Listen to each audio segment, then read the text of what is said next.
মহাবিশ্ব 13.8 বিলিয়ন বছর আগে বিগ ব্যাং এর পরে সৃষ্টি হয়েছিল। বিগ ব্যাং সম্প্রসারণের তাৎক্ষণিক গতি আলোর গতির চেয়ে খুব দ্রুত ছিল। তাপমাত্রা খুব গরম ছিল। মিলিয়ন বছর পরে মহাবিশ্ব ঠান্ডা হয় এবং ঘনত্ব বৃদ্ধি পায়। মাধ্যাকর্ষণ বল দেখা দেয় এবং সমস্ত মহাজাগতিক পদার্থ, তারকা, ধূলিকণা, গ্যাসের মেঘ তৈরি হয়েছিল এবং মাধ্যাকর্ষণ দ্বারা নিয়ন্ত্রিত হয়েছিল। সমস্ত সিস্টেমকে গ্যালাক্সি বলা হয়। আমরা শুধুমাত্র গ্যালাক্সি সম্পর্কে আলোচনা করব, কোনো নির্দিষ্ট গ্যালাক্সি নয়। একটি গ্যালাক্সি হল তারা, গ্রহ, নীহারিকা, গ্যাস, ধুলো এবং অন্ধকার পদার্থের একটি বিশাল ভর যা মাধ্যাকর্ষণ দ্বারা একত্রিত হয়। সমস্ত গ্যালাক্সি একই জিনিস দিয়ে গঠিত। যাই হোক, এগুলি আকারে বিভিন্ন। একটি গ্যালাক্সিতে 100 মিলিয়ন থেকে 1 ট্রিলিয়ন নক্ষত্র হতে পারে। বেশিরভাগ গ্যালাক্সিগুলির বয়স 10 থেকে 13.6 বিলিয়ন বছরের মধ্যে। প্রথম গ্যালাক্সিগুলি 17 শতকে ফরাসি জ্যোতির্বিজ্ঞানী চার্লস মেসিয়ার দ্বারা চিহ্নিত করা হয়েছিল, যদিও সে সময় সেগুলি কী ছিল তা তিনি জানতেন না। গ্যালাক্সিগুলিকে সাধারণভাবে 3 প্রকারে ভাগ করা যায়: সর্পিল, উপবৃত্তাকার এবং অনিয়মিত। সর্পিল, যার বাহু কেন্দ্রীয় স্ফীতির বাইরের দিকে সর্পিল থাকে। উপবৃত্তাকার, যা ডিম্বাকৃতির।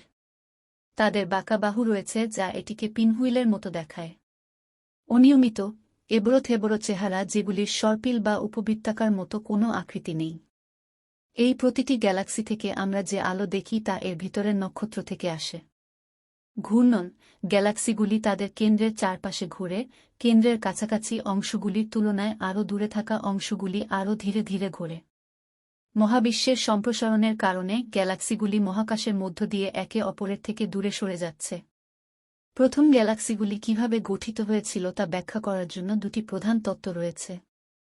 কিছু বিজ্ঞানী বলেছেন যে গ্যালাক্সির জন্ম হয়েছিল যখন গ্যাস এবং ধুলোর বিশাল মেঘ তাদের নিজস্ব মহাকর্ষীয় টানে ভেঙে পড়ে, তারার তৈরি হয় যা গ্যালাক্সির মুখ্য অংশ। আবার কিছু বিজ্ঞানী বলেছেন যে তরুণ মহাবিশ্বে পদার্থের অনেকগুলি মহাজাগতিক ছোট ছোট পিণ্ড মাধ্যাকর্ষণ ঘূর্ণন দ্বার বিশেষ আকর নিয়েছে এবং গ্যালাক্সি তৈরি হয়েছে। হাবল স্পেস টেলিস্কোপ এমন মহাজাগতিক ছোট ছোট পিণ্ডর অনেক ছবি তুলেছে যা আধুনিক ছায়াপথের অগ্রদূত হতে পারে। এই তত্ত্ব অনুসারে প্রাথমিক বৃহৎ গ্যালাক্সিগুলির বেশিরভাগই ছিল সর্পিল। কিন্তু সময়ের সাথে সাথে অনেক সর্পিল একত্রিত হয়ে উপবৃত্তাকার গঠন করে। গ্যালাক্সিগুলি গ্যাসের বিশাল মেঘ থেকে তৈরি হয়, যা ভেঙে পড়ে এবং ঘোরে। পুরো গ্যালাক্সিগুলি সংঘর্ষ করতে পারে, তাদের চেহারা পরিবর্তন করে। গ্যালাক্সি শব্দটি এসেছে গ্রিক শব্দ গ্যালাক্সিস থেকে, যার অর্থ দুযুক্ত। এটি আমাদের সৌরজগৎ ধারণকারী মিল্কিওয়ে গ্যালাক্সির একটি উল্লেখ। কয়েকটি গ্যালাক্সির নাম যেমন Milky Way galaxy, Andromeda galaxy, Triangulum galaxy, Whirlpool galaxy ইত্যাদি। একটি গ্যালাক্সির প্রধানত 4টি প্রধান অংশ দেখা যায়: ডিস্ক, হ্যালো, কেন্দ্রীয় স্ফীতি, কেন্দ্র বা ব্ল্যাক হোল। ডিস্ক, নক্ষত্র, গ্যাস এবং ধূলিকণার একটি পাতলা, বৃত্তাকার চাকতি যা একটি সাধারণ কেন্দ্রকে প্রদক্ষিণ করে। হ্যালো, কেন্দ্রীয় স্ফীতির সাথে গোলাকার উপাদান হিসাবেও পরিচিত।